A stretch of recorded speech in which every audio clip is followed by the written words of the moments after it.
उपासक सहनशील इतना होना चाहिए, आंतरिक विकारों का पूर्ण रूप से सहन करने का स्वभाव बना लेना चाहिए। आंतरिक विकार, काम वेदना, क्रोध की जलन, लोभ की प्रवृत्ति, मोह की ममता, अहंकार का मद, किसी भी वस्तु व्यक्ति स्थान को लेकर, और मात्सर्यता, किसी की उन्नति देखकर अंदर ईर्ष्या होना, इनको सह जाए। ऐसा नहीं कि उपासक के हृदय में ये स्फुरित ही नहीं होते, ये तो सिद्धों के हृदय में स्फुरित नहीं होते, लेकिन साधक के हृदय में स्फुरित होते हैं, पर वो इनको सहता है, इनके अनुसार कोई चेष्टा नहीं करता। अंदर की मार को जो सह गया वही महापुरुष कहा जाता है। जो मद को, मोह को, मदन को, तीन को परास्त करता है उसे महापुरुष कहते हैं। कोई अहंकार नहीं, कोई भी काम कामना वासना नहीं, किसी से कोई मोह ममता नहीं, सब में अपने भगवान का स्वरूप देखकर सब जीवन शो प्रीति। मद मदन मोह विजयी वो महापुरुष। तो विजयी होने के लिए इनको सहा जाता है, बस इसी से आप जीत जाएंगे और ये हार जाएंगे। जिसने सहने का निश्चय कर लिया वही महाभागवत। सहत सहत बाढ़े भगति, उसके हृदय में भक्ति का प्रतिपल ऐसा स्वरूप बढ़ता रहता है कि वो अन्य का चिंतन करने की वृत्ति ही खो देता है, अनन्य चिंतन में डूबा रहता है। बाहरी कोई गाली दे, मारे, तिरस्कार करके निकाल दे, सह जाओ, सह जाओ, तुम पवित्र हो जाओगे, तुम महान बन जाओगे। ये संसारी पुरुष इसे नहीं समझ पाएंगे क्योंकि अहम है। कैसे सह जाऊं? वो हमको ऐसा बोलेगा, हम सह जाएंगे, फिर वो और बोलेगा, नहीं वो बोलने लायक नहीं रहेगा, आप सह जाओ।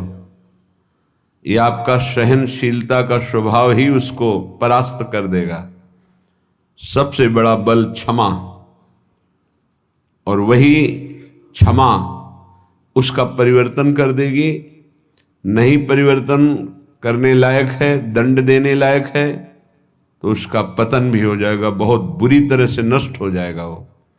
उमा क्षमा साप होते भारी, दोनों तरह की मार सह जाए वही महात्मा, चाहे गृहस्थ हो या विरक्त हो। तितिक्षा पहला लक्षण है भगवत प्राप्ति के उपासक का, सहन करना। इसे अंदर बैठा लिए, ना तो किसी से कहना है, ना किसी से सहयोग लेना है, चाहे बाहरी आक्रमण हो चाहे आंतरिक।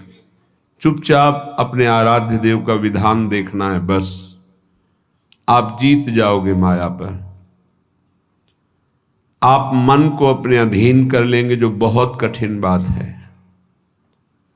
श्रीपाद प्रबोधानंद जी महाराज करुणा करके कह रहे हैं, अय उपासक, चांडाल स्वखरादिवद यदि जनाः कुर्वन्ति सर्वे तिरस्कारम दुर्विषहंच तेन नहि मे खेदस्तनीयानपि देवा दिव्य में च भूत निबहा प्राणाश्च दद्युर्महा स्नेहातुष्टमतो न मे गुरुतृषो श्रीवृंदावनीये रसे। ऐ मित्र, ऐ सखे, मेरी बात मान ले। जो नीच पुरुष के द्वारा किए हुए अपमान को मुस्कुरा के सह जाता है, वो प्रिया प्रीतम के प्रेम को सहने की योग्यता प्राप्त कर लेता है। ये शर्त है। नीच पुरुष, आप शरीर से उसे दंड देने में सबल हैं, आप तप के द्वारा उसको नष्ट कर सकते हैं, हर तरह से आप उस पर शासन कर सकते हैं। ऐसे होते हुए भी आप किसी भी तरह का उसके लिए कोई दंड विधान नहीं करते और वो आपको गाली दे रहा है। हो सकता है वो आपके शरीर को भी चोट पहुंचा दे, आप मुस्कुरा के चल दिए तो आपको वो वस्तु मिलेगी जो बड़ी बड़ी साधना से नहीं मिलती। ये रहस्य है। यह रहस्य जल्दी किसी की समझ में नहीं आता है। अगर समझ में आ गई तो समझ प्रिया प्रीतम के चरणों तक पहुंच जाएगी। प्रार्थना मान लीजिए, सहन करना प्रिया प्रीतम को प्राप्त करना है। कहने चांडाल स्वखरादिवद, जैसे कोई गधे को, कुत्ते को ऐसे बुरी तरह से तिरस्कार करे, वो क्या करेगा? चल देगा। गधा खड़ा है, क्या करोगे? डंडा मारोगे, उसको गाली दोगे, वो चल देगा वहां से। वो कोई आप प्रतिक्रिया नहीं करेगा आपके प्रति, वो भाग पड़ेगा वहां से। कुत्ता है, आप टुकड़ा रोटी का डालिए, पुचकारिए, आएगा, फिर डंडा मार दीजिए, फिर चला जाए, फिर पुचकारिए, वो फिर एक बार आपको देखकर हिम्मत करेगा, फिर आएगा, फिर मार दीजिए। वो कोई प्रतिक्रिया नहीं करेगा, प्रतिकूल व्यवहार नहीं कर पाएगा। ऐसे एक बार परमहंस श्री स्वामी ओंकारानंद सरस्वती जी महाराज उनके चरणों में बैठे हुए थे, तब उन्होंने कहा, बच्चा, साधु को इतना सहनशील होना चाहिए जैसे कुत्ते का। कुत्ते का सहनशील स्वभाव, उसे टुकड़ा डालो, पुचकारो, आ जाएगा, डंडा मारो, भाग जाएगा, फिर बुलाओ, फिर आ जाएगा, उसको मान अपमान का कहीं कोई बोध नहीं। ऐसे ही कई बार साधु का अपमान हो, फिर आओ अच्छा ले लो रोटी, फिर गाली दे, फिर भगा दे, फिर आओ अच्छा ले लो। उसको कभी बुरा नहीं लगना चाहिए और आखिरी बात तक फिर हाथ फैला देना। लाइए, ये बड़ी बात जो महापुरुषों में पाई गई, ये बड़ी बात पाई गई। मानापमान का किंचन मात्र भी कोई प्रभाव नहीं। श्वान की तरह जैसे उसको मान अपमान का कोई, तब वो त्रिभुवन पूज्य ब्रह्मा के द्वारा भी नमस्कार योग्य हो जाता है। ऐसे महापुरुषों के पीछे भगवान डोलते हैं कि इनकी चरण रज हमारे ऊपर पड़ जाए। स्वयं भगवान कहते हैं, मैं ऐसे भक्तों के पीछे डोलता हूं। निरपेक्षम मुनिम शांतम निर्वैरम शम दर्शनम अनुब्रजाम्य हम नित्यम पूये त्यंगुरेणु भी। हे, बहुत बढ़िया अवसर है, सह जाओ। जब कर्म भोग आता है तो किसको गाली दोगे? सहते हो ना, तो एक कर्म भोग मानकर सह जाओ। अंदर विकार आवे तो सह जाओ, बाहर कोई अपमान करे, गाली दे तो सह जाओ। बहुत ऐसे स्थान पर पहुंच जाओगे जहां सुख ही सुख है, दुख का लेश नहीं है। और ये अपमान करने वाले, निंदा करने वाले वहां पहुंचाने में हमारा बड़ा सहयोग करते हैं। इसलिए कभी इनका बुरा ना सोचे। करत जे अनशहन निंदक तिन्हु पे अनुग्रह कियो। हे भगवान, इनको कभी दंड मत देना, इनकी बुद्धि शुद्ध कर दो, इनका शरीर स्वस्थ रहे। नाथ, ये तो यंत्र मात्र हैं आपके मंगल विधान कराने में, हम इनको बिल्कुल दोषी नहीं मानते। ऐसा स्वभाव भक्तों का होता है। कह रहे हैं कि नीच पुरुषों द्वारा, जैसे चांडाल आदि हैं, चांडाल कहते हैं जो चतुर्वर्ण से रहित, जो मांस मदिरा व्यभिचार हिंसा इस तरह के आचरण करता है, उसे चांडाल कहते हैं। तो कुछ भी खा सकता है। शास्त्रों में कुत्ते का मांस खाने वाला, ऐसे नाना प्रकार के कुमार्गगामी प्रवृत्तियों में जो हर्षपूर्वक चलता है उसे चांडाल कहते हैं। ऐसों के द्वारा भी यदि इस तरह से अपमान किया जाए जैसे कुत्ते और गधे का, स्वखरादिवद यदि जना कुर्वन्ति सर्वे तिरस्कारम, यद्यपि दुर्विशहंच सहन करना ये साधारण पुरुषों की हिम्मत नहीं है, ये केवल महात्मा की हिम्मत है, दूसरे की ताकत नहीं। महात्मा किसी वेश का यहाँ संबोधन नहीं है, यहाँ गुणों का संबोधन है। वो गृहस्थ भी हो सकता है, वो स्त्री भी हो सकता है, वो पुरुष भी हो सकता है, बालक भी हो सकता है, जवान भी हो सकता है। ये बात धैर्यपूर्वक समझनी है। भगवान कृपा करते हैं, ऐसा अवसर देते हैं कि हमारा अपमान होता है। उस समय अपनी स्थिति को नापिए कि आप क्या हैं। यदि उस समय भगवान का मंगल विधान मान करके आप प्रसन्न मुद्रा में हैं, जोई जोई प्यारो करे सोई मोहि भावे, बस बात बन गई। देखना कुछ ही दिनों में आपकी भूमिका बदल जाएगी हृदय की, आपकी स्थिति अध्यात्म की ऊंचाई पर पहुंच जाएगी। खेदस्तनीयानपि, खेद भी नहीं होना चाहिए। यद्यपि तिरस्कारम दुर्विसहंच तेन नहीं में खेदस्तनीयानपि, यद्यपि असहनीय होता है। ऐसा नहीं है, बातों से बोलना सरल है, लेकिन जब ऐसा जीवन में आता है तो असहनीय होता है। और भगवत कृपा से 20 बार ऐसा आया है पूरे जीवन में, जब सामने से तिरस्कार हुआ है, अपमान हुआ है। अब गंगा किनारे भ्रमण कर रहे हैं, बहुत से ऐसे शराबी, चोर, डाकू ऐसे मिले जिन लोगों ने बस भगवान का विधान मान करके, जैसी आपकी प्रभु इच्छा। कभी कभी जब ज्यादा व्याकुलता होती तो आकाश की तरफ देखते हैं। ये आकाश भगवान का स्वरूप है, ये निर्मल है, ये निर्विकार है।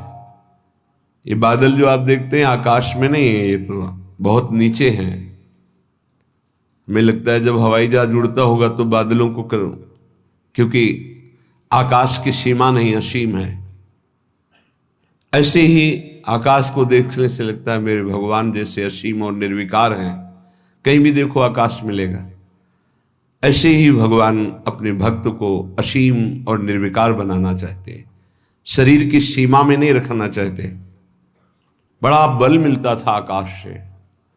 जब कभी कोई विक्षेप पड़ता तो एकांत में आकाश की तरफ देखते, मानो भगवान उपदेश देते थे आकाश के रूप में। खेदस्तनीयानपि, खेद भी नहीं होना चाहिए कि हमने कोई अपराध तो किया नहीं, ऐसा क्यों?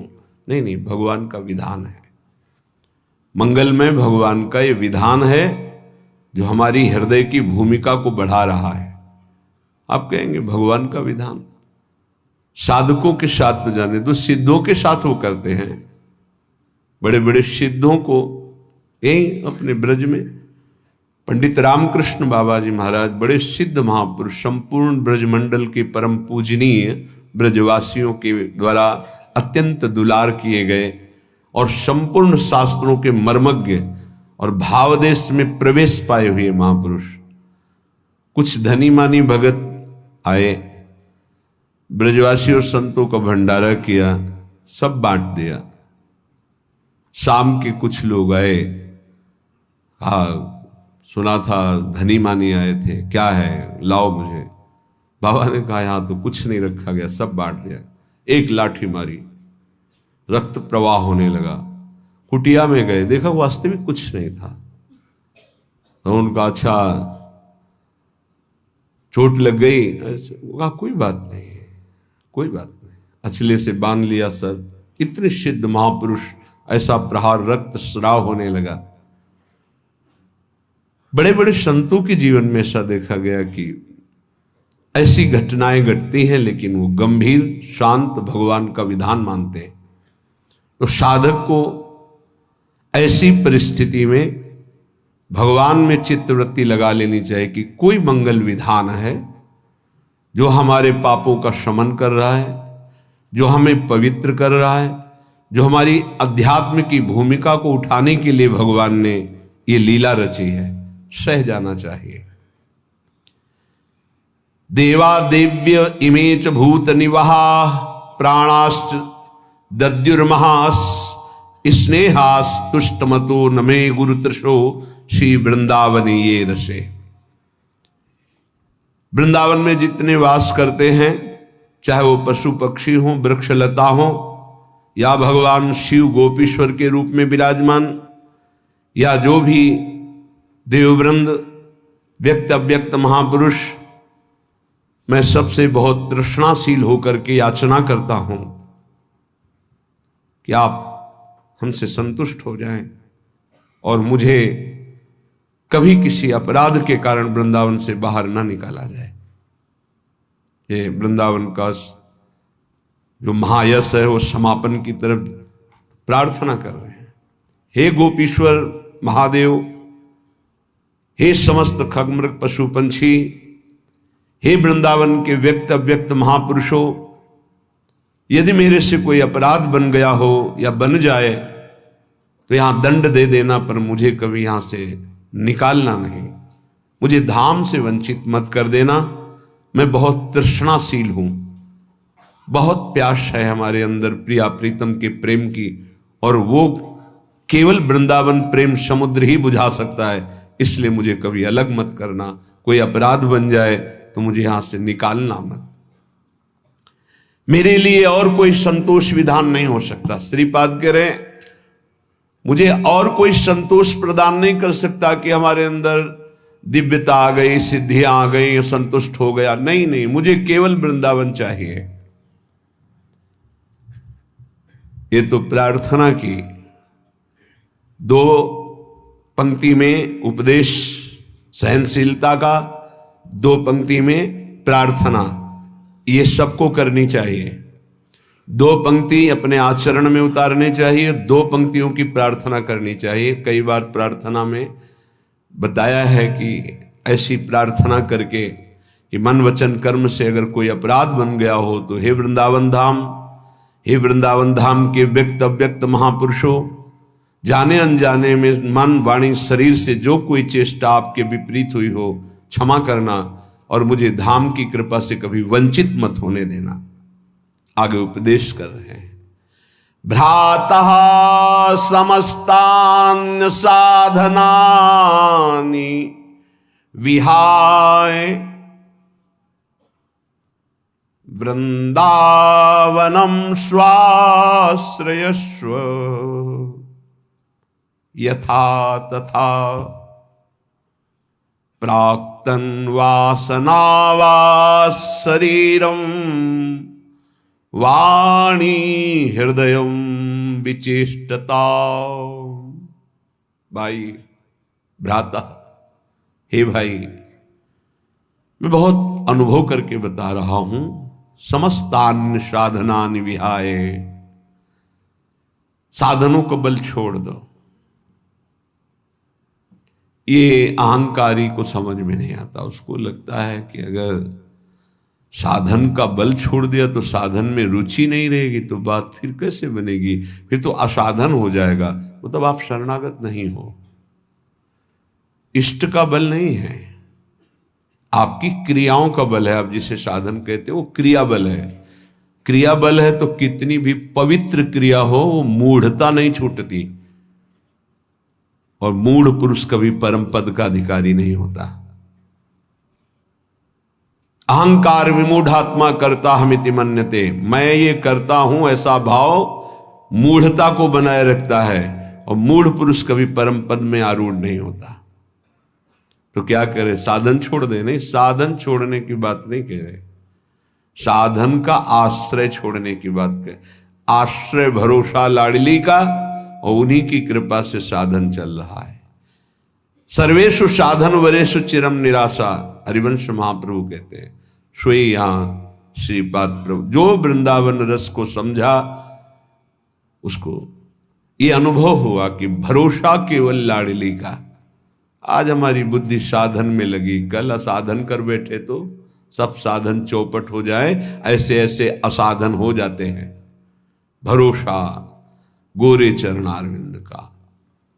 मेरे बल श्री वृंदावन रानी, जाहि निरंतर मोहन सेवत बन विनोद सुखदानी। मेरे बल श्री वृंदावन रानी, जिनकी चरण कृपा ते पाई कुंज केली रस सानी। जो संभाव्यो विरंचि नारद शिव स्वयं भुवाद देर नया, वो चरणारविंद सेवन करने का अधिकार मिल गया। जिनकी कृपा कोर मात्र से, कोई साधन बल नहीं,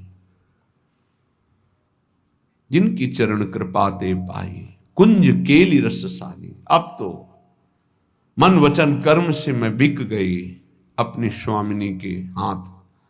जैसे रूप लाल हित हाथ बिकानी, निधि पाई मनमानी। मेरे बल श्री वृंदावन रानी, भ्राता समस्तान्य साधनानि विहाय वृंदावनम स्वाश्रयस्व।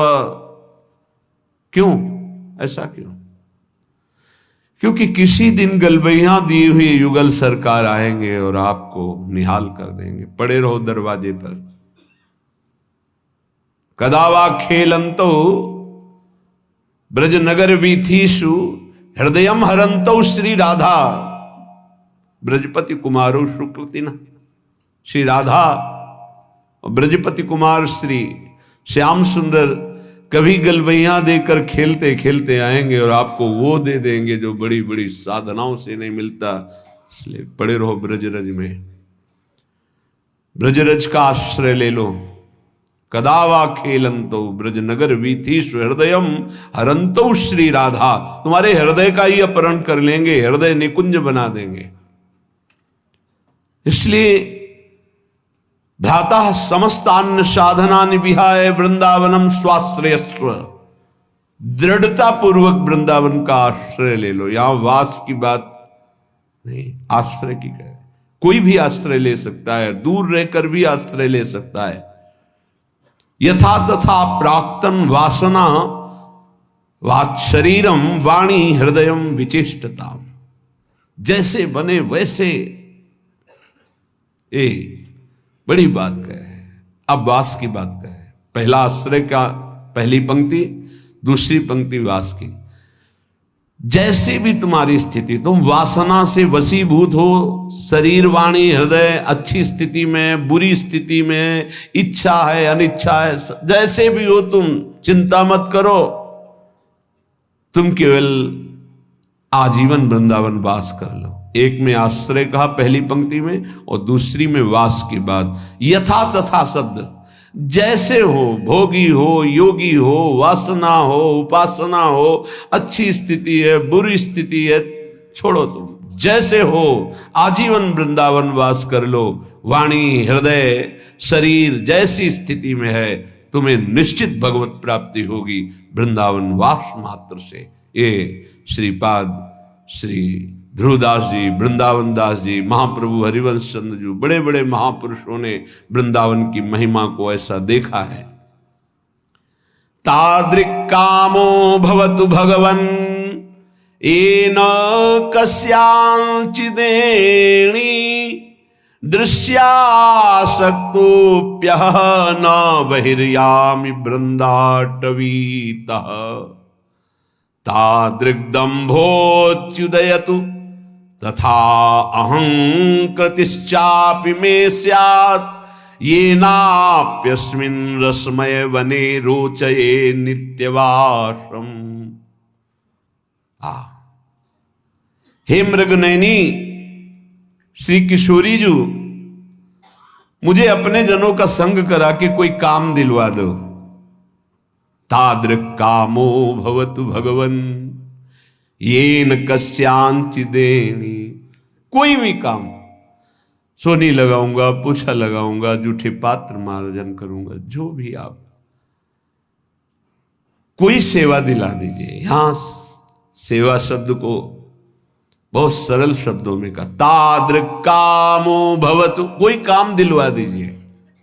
काम जैसे टहल करने वाले, सेवा करने वाले कि आप काम वाली आती है, काम वाले आते हैं, ऐसा बहुत अपने को हे भाव से लेकर के कोई मुझे अपने धामवासी का काम दिलवा दीजिए, धामवासी की किसी की सेवा बन जाए, मैं उनका सेवक बन करके रहूं, ऐसा।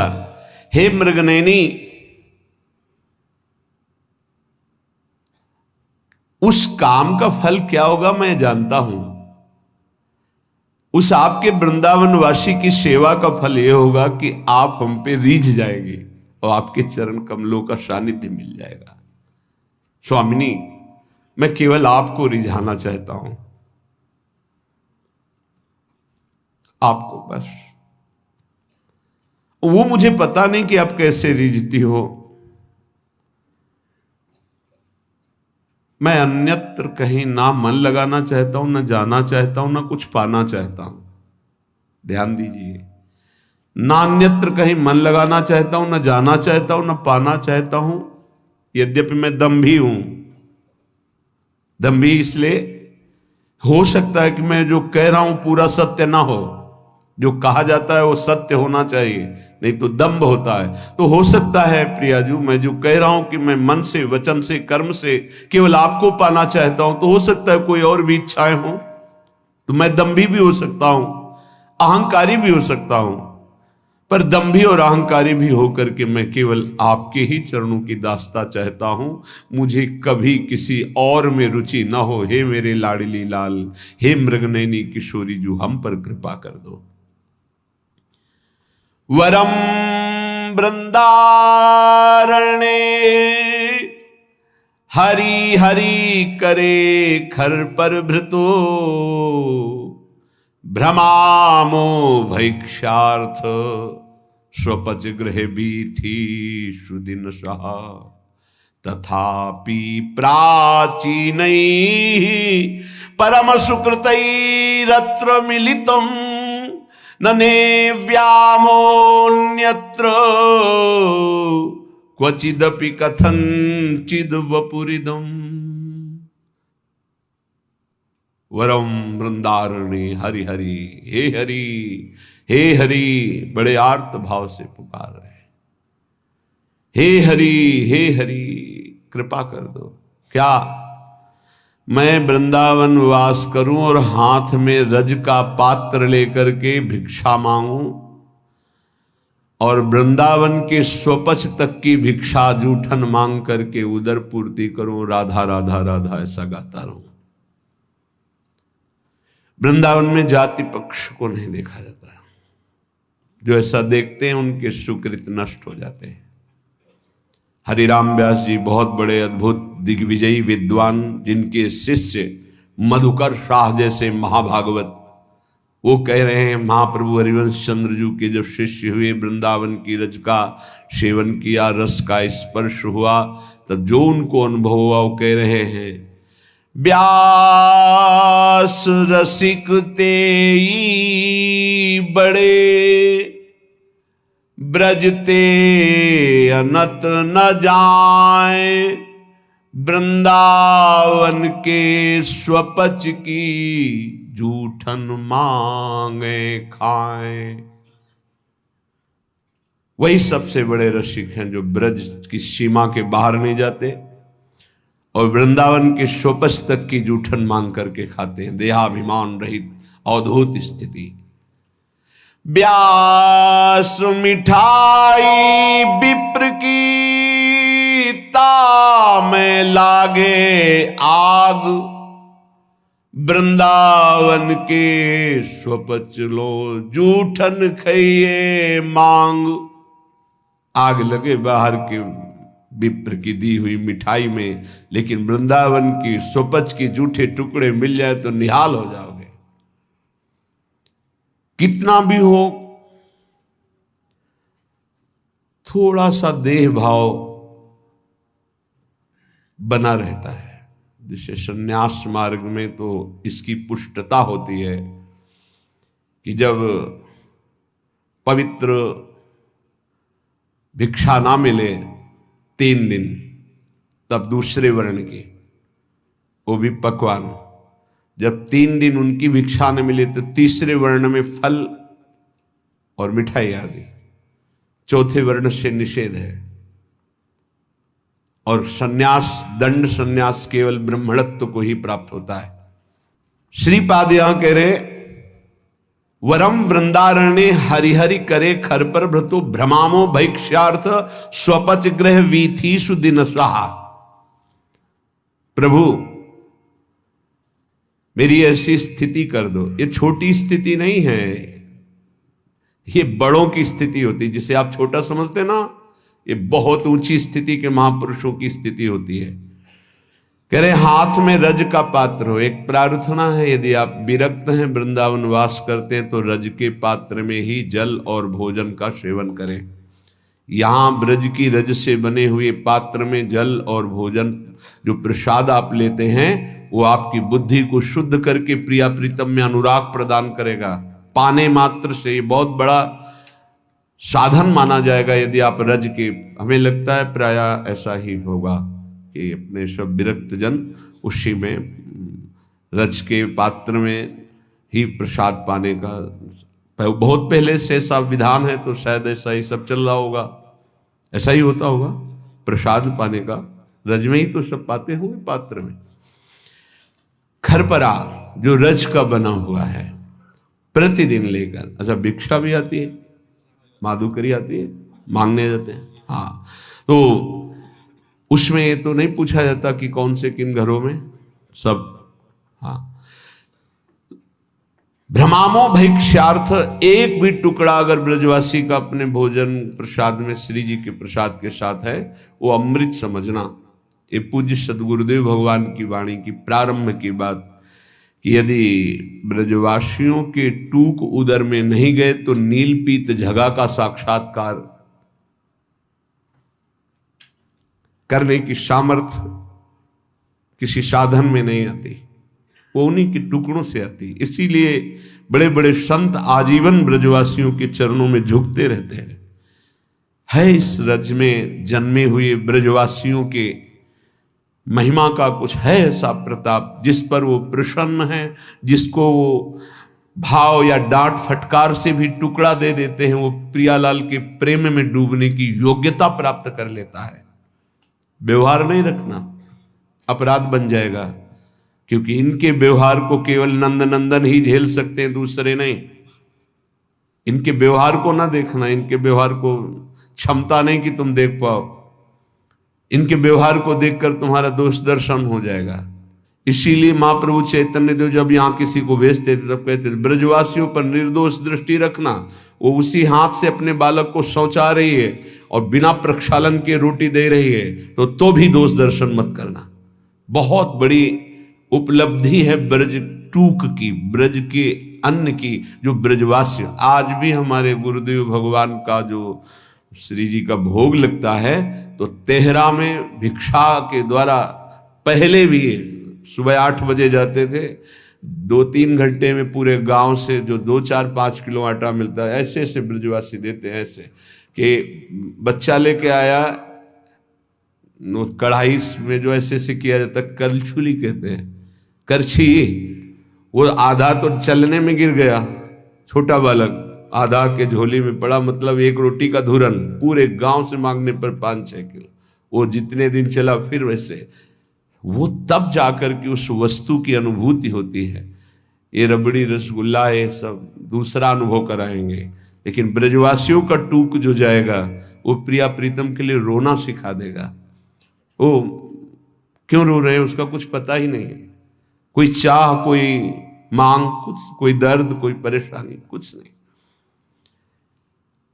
जानते हो, आगे लिख रहे हैं, वो महान सुकृति होता है, वो महान होता है।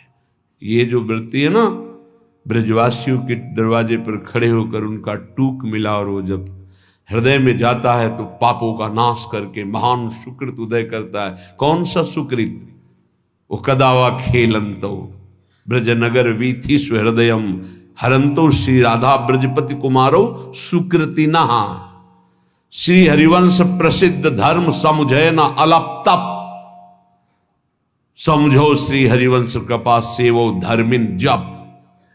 रसिकों का जप करो, रसिकों का सेवन करो, रसिकों को समझो, उनकी आज्ञा का पालन करो, तब समझ पाओगे हरिवंश धर्म।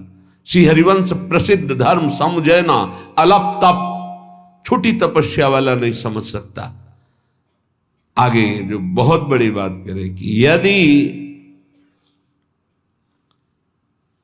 मुझे प्रारब्धानुसार कोई बहुत बड़ा ब्रह्मा का पद या ऐसा वैभव मिले और कहा जाए कि धाम छोड़ दो, ये वैभव स्वीकार करो, तो ऐसा मैं स्वीकार नहीं कर सकता। ब्रज के पात्र में स्वपच के घर से जूठन मांगकर खाकर वृंदावन वास करूंगा और राधा राधा उच्चारण करूंगा। ये रहनी, ये सहनी प्रियालाल की प्राप्ति करा देती है। प्रियालाल की प्रेम की प्राप्ति सबसे दुर्लभ बात है। ज्ञान विज्ञान अन्य साधनों का अनुष्ठान करके मोक्ष पदवी तक प्राप्त करना कठिन है, पर वो भी सुलभ हो सकता है। पर प्रेम प्राप्त करना सबसे कठिन बात है। वो ऐसे प्राप्त होता है, वृंदावन प्रेम समुद्र, प्रेम धाम है। पूज्यपाद उड़िया बाबा जी से कहा कि प्रेम किसे प्राप्त होता है और प्रेमी क्या मांग करता है, प्रेमी की मांग क्या होती है और प्रेम किसे प्राप्त हो। जिसे प्रेम मिलता है वही प्रेमी होता है। प्रेम किसे प्राप्त होता है और प्रेमी की मांग क्या होती है। यहां कह रहे हैं, जो केवल निरंतर भजन चिंतन में आसक्त रहता है उसे भगवत प्रेम प्राप्त हो जाता है। और जिसे भगवत प्रेम प्राप्त होता है वो ना इहलोक ना परलोक ना अणिमादि सिद्धियां ना मान सम्मान कुछ नहीं प्राप्त करता। केवल एक चाह रहती है कि मेरा निरंतर चिंतन बना रहे, बस। अनन्य चिंतन, अनन्य चेता सततम, पकड़ो इस बात को। अंदर से तुम्हारा चिंतन क्या चल रहा है। बाहर से आपकी सब सेवाएं हैं, पवित्र हैं, मंगल है, ठीक है। बात अंदर की, बाहर से शरीर पवित्र होने की बड़ी सुंदर सेवाएं हैं। अंदर चिंतन अगर राधा वल्लभ श्री हरिवंश, राधा वल्लभ श्री हरिवंश नहीं चल रहा है तो अभी अधूरा है कार्यक्रम। एक टांग केवल कैसे चला जाता है जानते हो, देखते हो कितने कष्ट पर चलते हैं। दो टांगों से कितनी आराम से चला जाता है, दो पंखों से पक्षी आकाश की यात्रा करता है। ऐसे ही शरीर से सेवा और मन से सुमिरन, इन दोनों से अध्यात्म की ऊंचाई पर पहुंचा जाता है। यदि शरीर से सेवा नहीं तो मन के सुमिरन में आप जो लगे हुए हैं उसमें संपूर्णतः आप नहीं लग पाएंगे। सेवा की अत्यंत आवश्यकता बड़े बड़े सिद्धों ने की। अगर शरीर सेवा में लगा, मन सुमिरन नहीं, तो सेवा में आप टिक नहीं पाएंगे, आपकी वासनाएं गिरा देंगी आपको। दोनों अत्यंत आवश्यक है, शरीर से सेवा और मन से सुमिरन। चाहे गृहस्थ हो चाहे विरक्त हो, अपनी अपनी पद्धति, निवृत्ति मार्ग परक सेवा, प्रवृत्ति मार्ग परक सेवा। जो शरीर से सेवा और मन से सुमिरन करते हुए एक ही मांग करता है कि मेरे सेवा और सुमिरन में कभी बाधा ना पड़े, ना इहलोक ना परलोक ना अणिमादि सिद्धियां ना मान सम्मान, मुझे कुछ नहीं चाहिए, वही भगवत प्रेम को प्राप्त करता है। भगवत प्रेमी में भगवत चिंतन के सिवा, भगवत प्रेम के सिवा कोई मांग नहीं रहती।